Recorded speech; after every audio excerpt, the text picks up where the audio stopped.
talk about city models. In Germany, the cities or the federal states need to maintain LLP2 building and LLP1 building models for the whole state. And here's another example. Some cities texture them as well. This is city of Berlin, and for all the safers who have been to Berlin and World Tour last year, this was your conference location. And here's another example. That's the federal state of Hamburg, which is also at the same time a city, which they are using our web visualization solution and our database solution, and also FME to maintain and distribute the 3D data. So I'm going to talk about who we are and what we do. Give you some introduction about what we understand by the term urban information modeling, and then I will come to some examples that make use of FME and CityGML, and then at the end I come to some conclusions. We are a company located in Berlin. We are 14 people, consulting, training, software, and services. And our focus are 3D GeoIT solutions based on CityGML data. Well, in Germany, it's mandatory for all the federal states. And everybody who knows a little bit about CityGML knows that the big commercial tools don't support it, so it's a good niche market for us. The solutions that we are creating, we are always trying to integrate very well with OGC services, WMS services, WFS services, and we try to make everything web-enabled, web-based. Before I come to urban information modeling, I just took this slide to show you an interesting fact. Urbanization is an ongoing trend. The world's population in around 2010 came to a point where more people are living in cities than in rural areas. And of course, this has a lot of consequences for our societies. Our cities are getting bigger, more complex, need to serve more needs than ever before. So this poses a lot of challenges in planning, in maintaining security, maintaining the infrastructure of the buildings, traffic control, traffic maintenance, energy planning, event management. There are so many fields where we need good data about our cities. And we see this also if you're a little bit interested in planning and how our cities develop. But there are a lot of these buzzwords and keywords, smart cities. Today I learned something about rich and context design from Autodesk.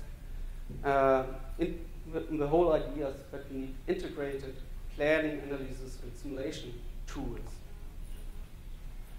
And in this context, we see urban information models as a key factor.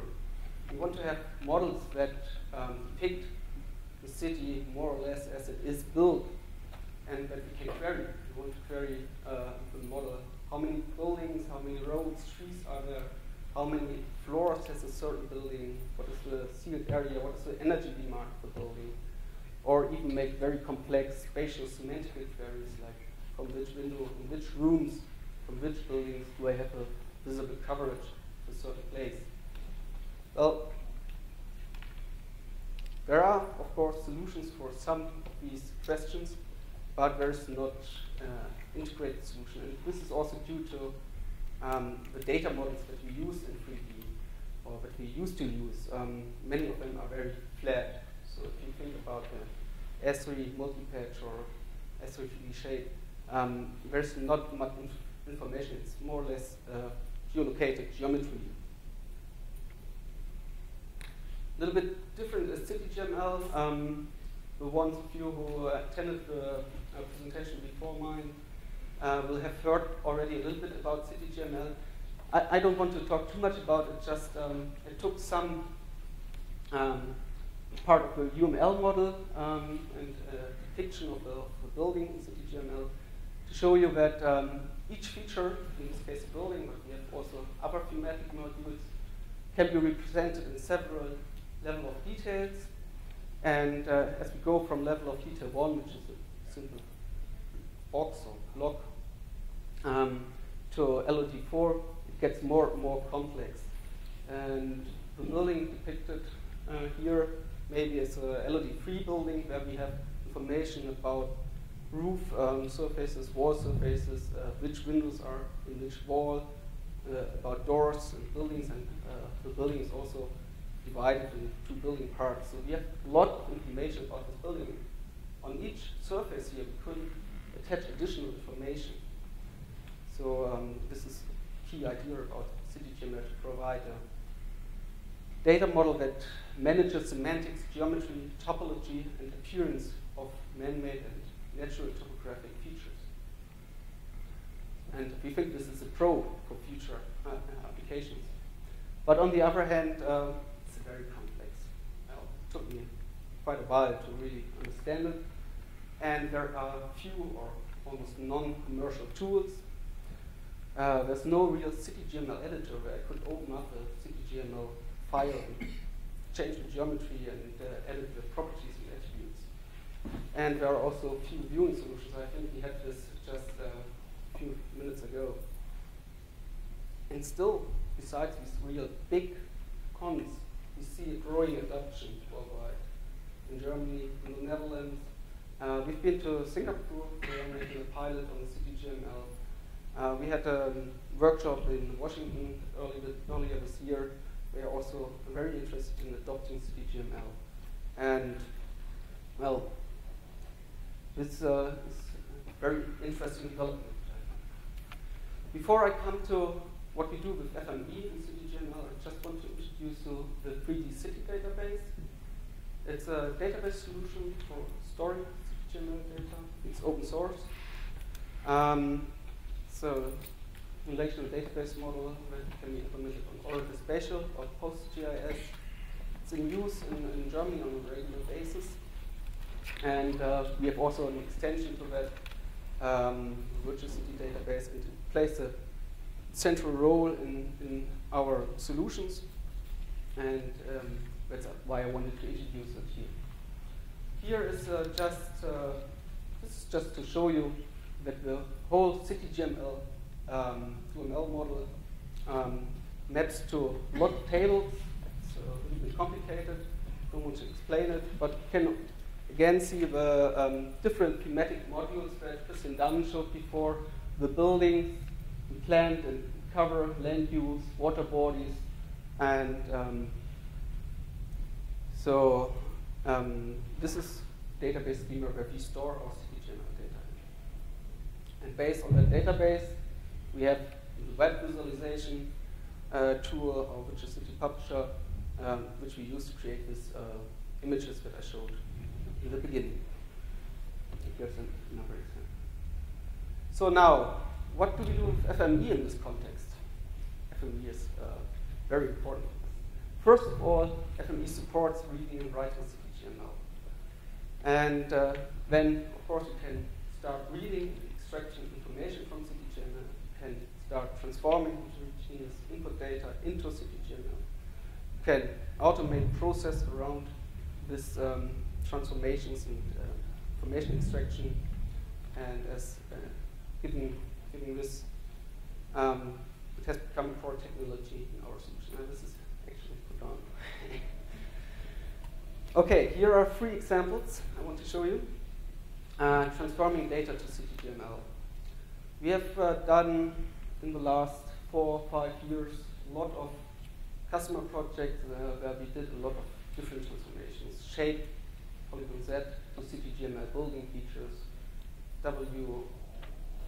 DWG-based TIN data to CityGML relief features, points and 3D models and height information to CityGML. And one very interesting challenge we came across during this year is IFC to CityGML. And we've tried something and set up a workspace, and actually we could read IFC data and write CityGML results.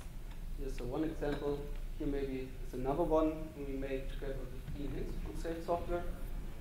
It shows here the input data was Revit file, RVZ, and well, FME is still struggling with some of these surfaces, but most of the information actually could be transformed to a CityGML building feature. And now here it is possible to really pick each window or wall surface and get the information about this feature. So it's still an ongoing challenge. We have another project together with Revolutionary Machines from Washington, and Safe Software is also supporting us about this whole topic about IFC to CityGML. What we can say now is that the transformation is generally possible.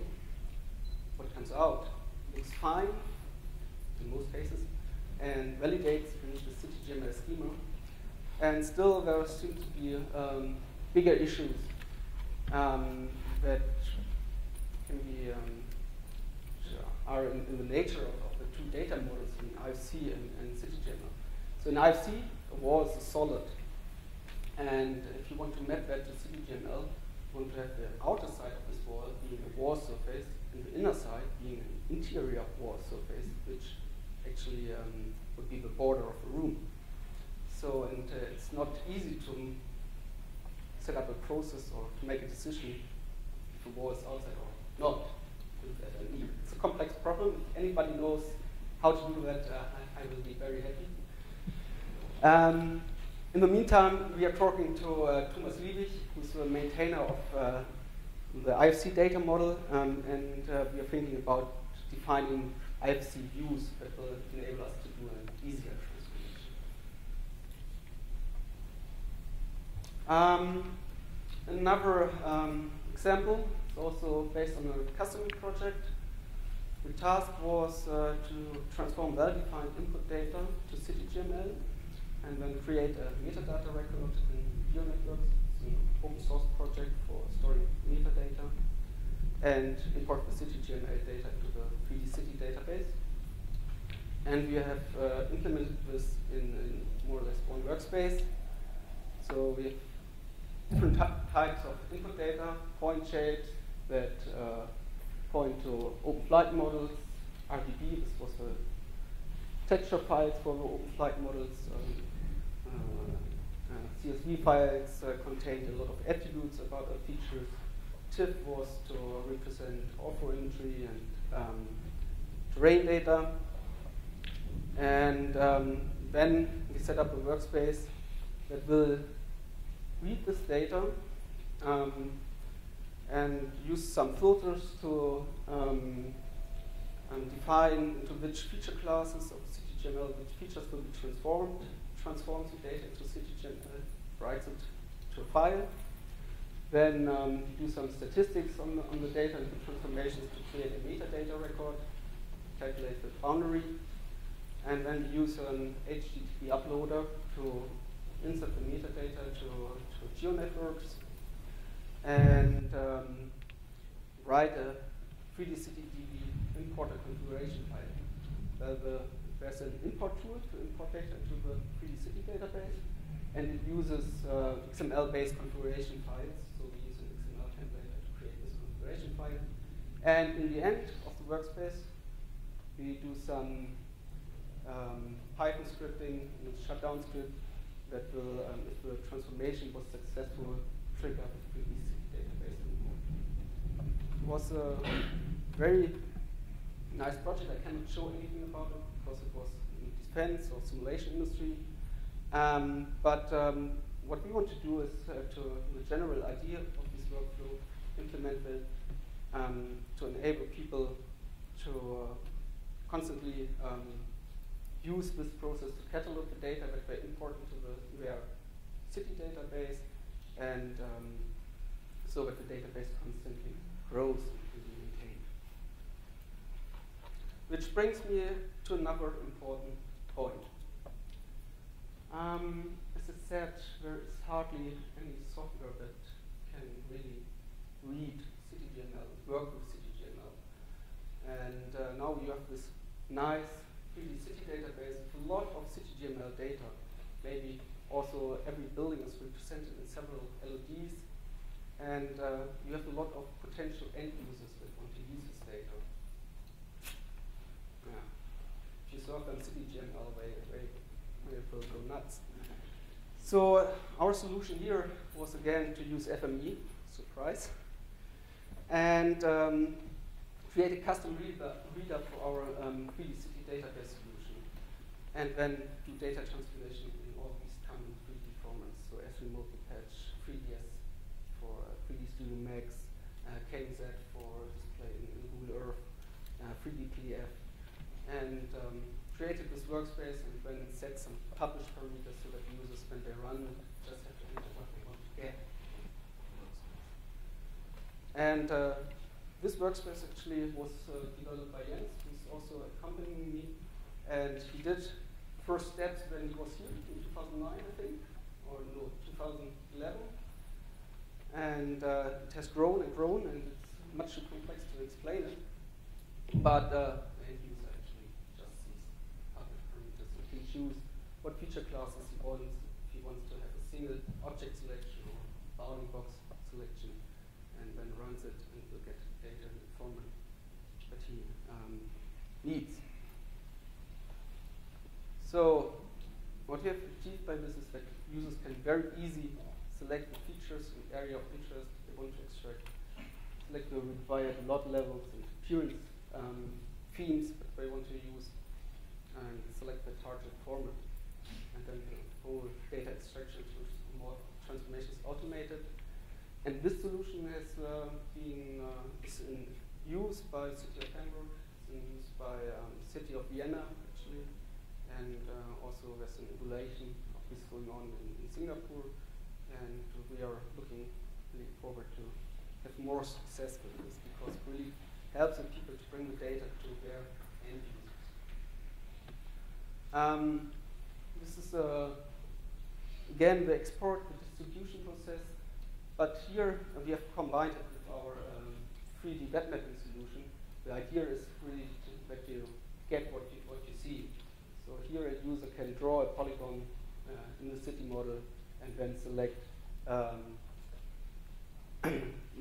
what format he wants to use, what coordinate system he wants to use, which LOD level, and then he enters his email address and requests the data, and he will receive an email address with download link, and you just can download the data from FME server. So I slowly come to the end of my presentation. I have to say is that FME completes our 3D SCI solution.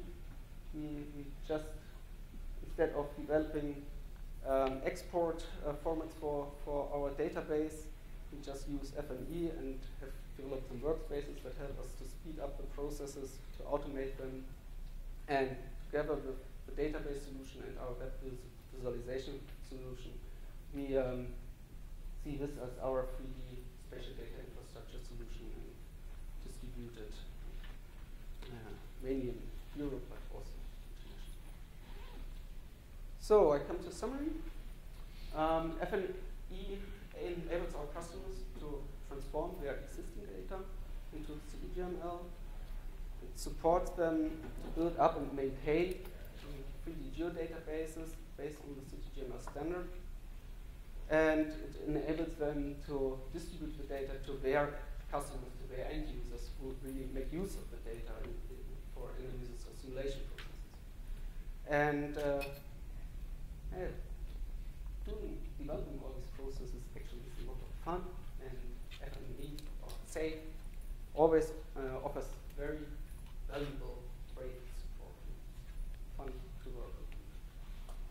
So, that's the end of my presentation, and I thank you for your attention.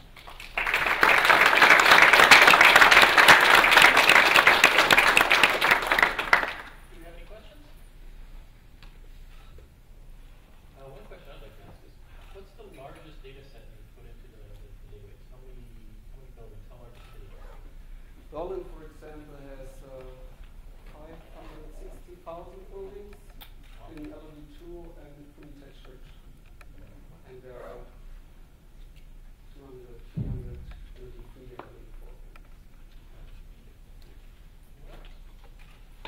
just curious, the shutdown script that sends the CityGML to the CityDB.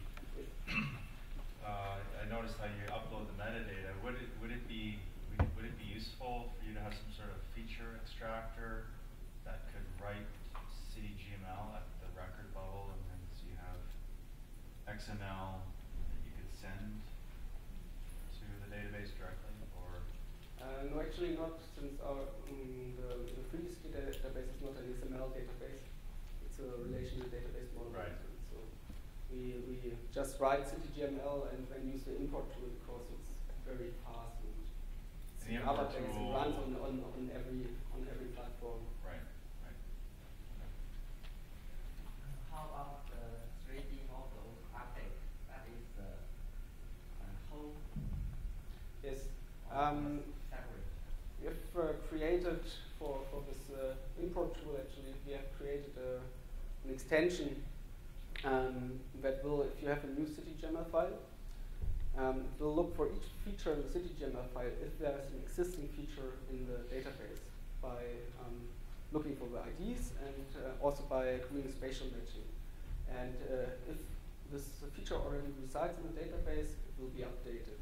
And this can be done for the whole feature, but also for single levels of detail of a feature, because every feature can have several levels of detail.